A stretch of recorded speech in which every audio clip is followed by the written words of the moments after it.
What's up, people of YouTube and Facebook? It's your boy Emily. Just like my first video, this is a video letting you guys know my purchases for next year, 2014. Some things I'm planning on buying, and I forgot to grab my laptop. Give me a second. All right, so with that said, speaking of purchases, a lot of people look at all my camera equipment and be like, man, like, you must got money, you must be rich, you must be making bank. No, I just, instead of having a Starbucks habit or a smoking habit or a drinking habit or buy expensive clothes or Jordans every time they come out type habit, instead of having those habits, I just at times save up my money and buy a piece of camera equipment. I mean, I know I'm really gonna put it to use. I know this is something that I've grown to love. I haven't always loved filming. Like, I just fell into this stuff. Like, I never been always studying this stuff. I never really had a passion for it. My passion was football, either football or other stuff, you know. But I never had no passion at all, not even in high school or nothing. Like, I went all through school without even having a passion for film. And I just fell into that out of nowhere, and I ended up loving it. You know, like a lot of other hobbies I had. I used to be a clothing designer. You know, I still got my sewing machine my first one I ever brought, that I made a lot of clothes with and customized a lot of stuff with. I still got drawings and stuff of different clothing designs. I fell out of that, you know, but I was doing that hardcore, going to the fabric store, buying all kind of fabric and like denim and stuff like that, and buttons, and learning how to do different jean patterns and all kind of other patterns and stuff like that. Brought me a whole little book and everything, and taught myself how to do all that stuff. But I was doing that for about 5 years, and I just stopped doing it. I used to be a producer, making beats and stuff, music. If I still was doing that, oh man, I ain't gonna even continue to talk about that. Let's just say if I was continue doing that, then man, that's all I got to say. So this is my video, you know, about purchases I'm making, that I'm planning on making for next year, as far as camera equipment and stuff like that. And also another thing I like to get one piece at a time. I don't just get a lot of stuff. The good thing about that is that once you get a piece of equipment, you're able to sit down with that one piece of equipment and learn it and practice with it and get some, you know, real good practice in, instead of having all the stuff at once and then you don't know what to use first, or you don't know how to use certain things. You just want to use it because it looks good, or because it's cool, or because you just got it, instead of just learning one thing at a time and putting one thing to use at a time. So that's how I do it, one thing at a time, and you know, that's the best way to do it. So I'm planning on buying another camera, you know, next year. I know I should keep my Canon T3i, but I know it's going to be hard for me to keep that. You know, I know I'm going to be really tempted to sell it with all my other little accessories I brought for it, to pay the difference for the Canon 6D. Now, I was going to get the Canon 5D Mark II, which is roughly around $2,700, if I'm not mistaken. Let me double check. That's why I got my laptop. Yeah, this stuff ain't cheap, man. The Canon 5D Mark II body without the lens, all by itself, is $2,700 brand new, around $1,300 to $1,200 used. That's just the body all by itself. I ain't talking about the lens. If I want the one with the lens, that's the Mark III. I don't want the Mark III. So with the lens is $3,600. You're talking about $3,600. But the Canon 6D, which is also a full frame camera, if you don't know what a full frame camera is versus a crop sensor camera, I'm not about to go into school. I'm not about to go into detail and play school right now and teach you guys this stuff. That's going to take another like 15 minutes out the video just for me to teach you the differences. That's the stuff I had to learn. I sat down at night, YouTube every night, just for hours, all the way to like sometimes 3 o'clock in the morning, just watching stuff, like just video stuff, cameras, all kind of just know-how of how to do different things and what different things mean, and the capabilities of each thing and stuff like that. So yeah, man, Canon 6D is and it's because it's a higher number than the 5D doesn't mean it's a better model or whatever. Like the 7D is lower than the 5D and the 6D, which that's why a lot of stuff be confusing me. You got to look up stuff, you got to research stuff, because when you look at these model numbers, sometimes it may seem like one is better than the other because the number is higher, when it really is not. So the Canon 6D body all by itself is $1,800 brand new, $1,500 used. With a lens is $2,300 brand new, $2,300 to $2,400 brand new, and $2,200 used. or whatever. And that's another reason why I'm so damn picky on how much stuff I do for free. How much people use me, not in a bad way, but like, use my talents to, get stuff done, and everybody's not always able to pay. But that's why a lot of people like me that bust their ass and save up their own money, that they work their ass off for, and buy this camera equipment. And when you actually filming out there, you're actually putting miles on your equipment, especially on your camera. Your camera counts every single time you press that record button. It keeps a file. So you actually got mileage on your camera.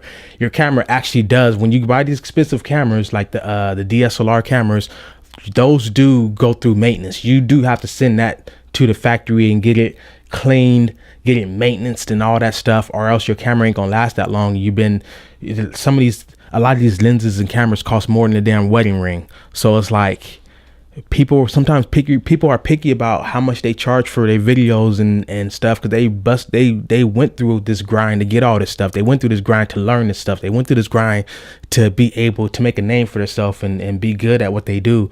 And this is what they do and stuff. And it's amazing how when you're on the outside looking in, like, you really don't think nothing of it, but when you actually in there, you have a whole different thought process on these different people that do stuff. Like, when I thought of film, I didn't think film was that complex. I'm thinking that you just press the record button, record, and you edit the video. That's it. But there's so much stuff you got to learn. There's so much stuff you can do wrong, and there's so much stuff you need to know. It's like the same thing with driving. People think that you just get inside the car and press the gas and the brakes, and that's it. And you turn the steering wheel to go around the corner. That's it. There's so many different traffic signs. You got to know what means what. There's so much stuff on the street. You got to know what means what. There's so much stuff inside the car. You got to know that you got to know. There's certain speed limits. There's certain ways you drive inside certain weather. There's certain lights you turn on. Depends on the visual. It's like so much stuff that goes into driving than you think when you're not driving. But you get so used to it where it becomes second nature. So same thing with filming. It seems so complex. It seems so easy when you're just looking at it. Oh, he's just pressing the record button and moving around. But when you're actually filming, you realize that it's more to it and stuff like that. But then, even though it's more to it and it's more complex than you thought, you get so used to it to where it becomes second nature. So that's pretty much how it is. So that's one purchase right there. Didn't mean to lollygag that long, but people don't be understanding. So the lens I got, the first real good lens I got, cost me $700, and I still got that lens. It now runs around $600 now, or $550. But if I do get this full frame camera, I won't be able to use that lens no more, because it's not compatible with those type of cameras. With a full frame cameras, it's compatible with crop sensor cameras. So I would have to sell that lens, and I was thinking about selling that lens for like $450, almost $500, and getting a different lens, which is $750, which is kind of equivalent to that lens or whatever. But it's compatible with the other camera. So that's a decision I got to make. So another piece of camera equipment I'm thinking about getting was a glide cam or steady cam, which is a little device that you hold or whatever, depends on which one you get, and your camera sits on top of this little mechanism, and you can move around and all that stuff, and the camera stays steady. You can back up, walk around, you can literally walk and stuff, and it won't get all your little shaky movement. The camera will stay like real steady and stuff like that. And the only reason I wouldn't want to get that, because I wouldn't really put it to that much use. The only reason I would use it is for if I was doing like a short film or something, or if I was filming like my wedding previews or whatever, which I film. Other than that, so because I do a lot of walking around as I'm filming in my little wedding stuff, trying to get like nice unique shots and stuff. And a shoulder rig still capture your actual movement, like your walking movement. You got to be real steady with that. But with a steady cam, you can walk normal, and it'll seem like the camera's just gliding. So depends on if you know how to use it, and depends on which model you get, which one you get, and how good it is, and if you know what you're doing with it. So that runs around $350 to $450, depends on which one you get, if you buy used or refurbished or whatever. That's the other decisions people got to make. I brought my Canon T3i refurbished, and it's still lasting to this day. So sometimes you don't want to get certain stuff refurbished, sometimes you do. It all depends on you, and what you think is the best thing to go with. And other than that, if I do get the Canon 6D, other than that, I just be buying all kind of accessories, extra batteries, other little knick-knack stuff for that in particular camera and stuff. Like I said, I may think about selling my Canon T3i with all the extra batteries I brought, the battery grip, the lens. Oh, another lens I'm thinking about buying is the Canon 50mm f1.4 lens, which is pretty good for low light. Like I said, I'm not going to explain what all that stuff mean, 1.4, what that does. It's good for low light video, low light photography and stuff like that. It creates that nice little blurry background and stuff like that. Depends on what you got it set to. And it's a real decent lens. So other stuff I'm thinking about getting is another LED light, for, lighting up my sets at night and stuff like that for music videos and things of that nature. A glider for, if you seen my dance music video, that Chris Brown dance music video where the camera is going back and forth like that, that's what you would use a glider for. But I didn't have a glider. I had somebody had the camera set down on a placemat on the table, and they were sliding the placemat back and forth like that with the camera on top. It's amazing what you can do with what you got. So but professionally, you would use a glider. You don't want to go to a shoot and be having a placemat sitting on top of a table with a camera on top. People gonna be looking at you like, what? Some people are gonna think it's cool because, like, damn, he know how to problem solve, use what he got. But at the same time, that's unprofessional and dorky. And so professionally, you'll use a glider. And the one I'm looking at getting is only $130. Something else I'm thinking about getting is another replacement battery for my LCD screen for my camera crane. Speaking of my camera crane, I'm thinking about getting the extension, which extends it to 12 foot. So if you think that 8 foot, if you ever seen me using it, you think 8 feet is high. Imagine when I add that extra, the extra extension to it, which brings it up to 12 feet. So it goes like super high and stuff in the air or whatever. So that's only $130 as well. So those are like two of the first things I may be getting next year. And that's pretty much it. Just other than that, just little knick-knack stuff. The main thing I'm be focusing on that costs a lot, of course, is that Canon 6D. That bad boy, man, that's a lot of savings. So that's a lot of money saving. All right, so the last thing I wanted to touch on, a lot of you guys, well, not a lot of you guys, a lot of my family know I'm a competitive person. I'm a gamer, so I'm competitive. I like competition. I like to see what other people got against me and put my wits up, and that's what makes you better at what you do when you're competing with something. If I have nothing to compete with, then I'm gonna suck. Like if a gas station has one gas station inside that whole city, then gas is gonna always be high. Like they got nobody to compete with. They're not really trying to give real good customer service whatsoever. So when I have competition, that actually make me push myself. That's why I like having competition. Now my boy, shouts out to my boy B-Turn. I did a couple of his videos, well, a few of his videos actually, and he was asking on Facebook. And don't worry about it, bro. I'm not going at your comment like that, but I am going at your comment, but not like that. If that makes any sense.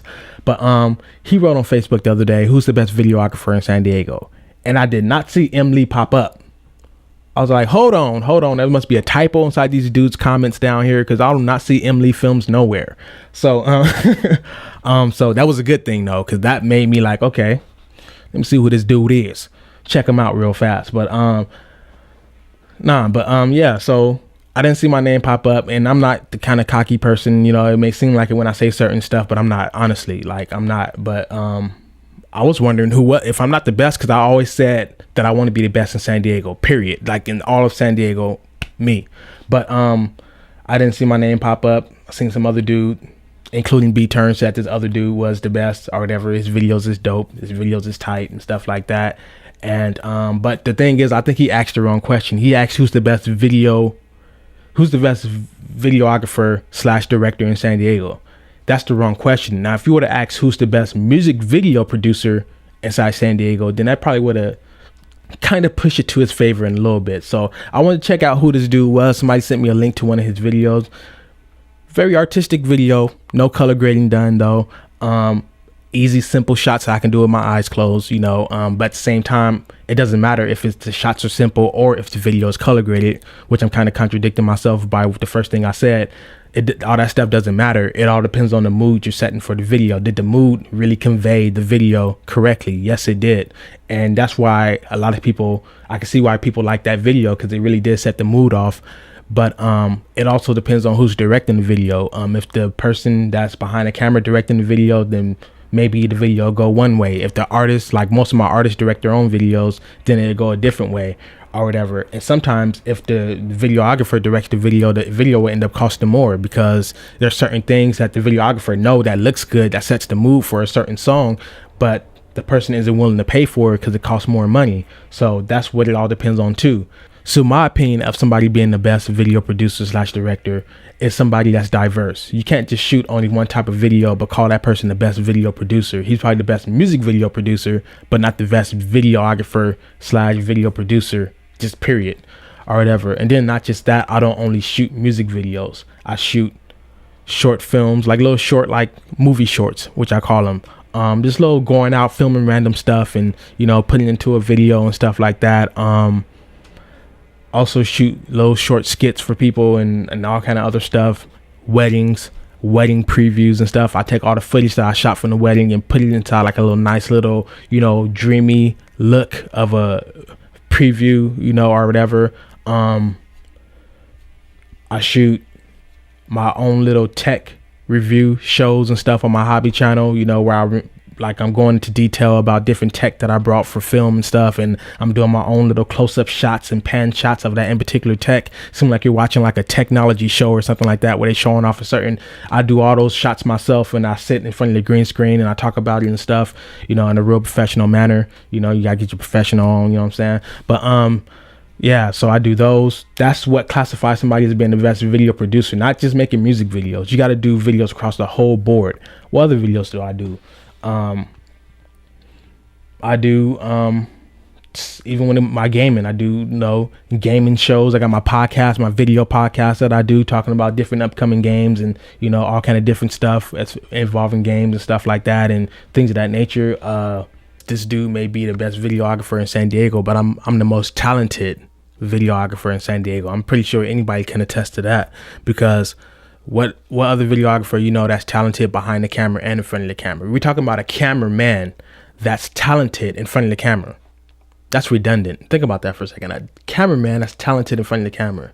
So like I got my own little dance music videos I do and stuff like that. I still got that passion of dancing. So like I still get my dance on, you know, get my exercise on, you know, get my advertisement of what I can do as a videographer. Like some people get confused. I'm like, wait, hold on. Dang, wait, hold on. That's okay. So wait, what? That's M. Lee, but wait, what? He's a videographer, but how is he a videographer? He's in the video. Now he's filming a video. Wait, I'm confused. Exactly. Because you never seen nobody like me before. It's like, I don't only film stuff. I film my own little creative stuff too. The creative side of me as well. And, you know, that's what classifies somebody as being the best videographer somewhere. You know, you can't this dude can't only shoot music videos, but y'all calling him the best. Y'all can, because that's y'all personal opinion. You know, you can't stump somebody. I don't argue with nobody's personal opinion. I don't sit there and be, oh, dude, y'all tripping. How the heck that dude's? Nah, if that's y'all personal opinion, that's y'all personal opinion. But, you know, your boy got over 200 and something videos. Wait, hold on. I'm tripping. 500 videos if you want to count all my videos across all channels, as far as like channels I made for other people, videos I got on other people's channels, as well as my 2 YouTube channels that I've made. Your boy got a lot of stuff up under his belt. Just my music videos alone is 35 videos and counting. I don't know, you know, but I just wanted to touch on that real quick because like I found that kind of funny. Like my name didn't pop up nowhere, but you know, people's personal opinions, you know, and you can't argue with that, and you can't really down nobody about what they feel is the best or whatever. Some people haven't even heard of me. Like some dudes that was leaving comments never even heard who I was. And just because you never heard of somebody doesn't mean that they suck. I've seen people that can rap so damn good that I don't even understand how these people that have been rapping ever since the 90s are even out, because these people that I'm hearing that's underground is way better than them. You know, I seen people that sing that can blow, like people like, I'm not going to bring up no name because people going to start leaving me bad comments. Like, how you going to say that person can blow that person out the water? This person is a legend. They're a legend because we made them a legend, that's because they're on TV.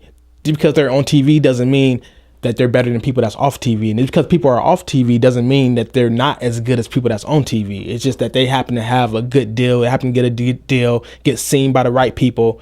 And that's that. So that's what I'm trying to do. I'm trying to get seen by the right people. And what's gonna allow me to do that is what I'm doing now. Always going out to go film just something. You know, I'm always going to go do something. I'm always filming something. No matter how much time I got, I always got to be doing something when it comes to filming. I'm always trying to do something. That's why my time is limited. I can't be giving up free time anymore or as much, because that's just wasting my time if I'm not getting out there and doing something that's actually progressing what I do. So with that said, it's been your boy M. Lee, and thank you guys for watching this video, and I'm out. Peace.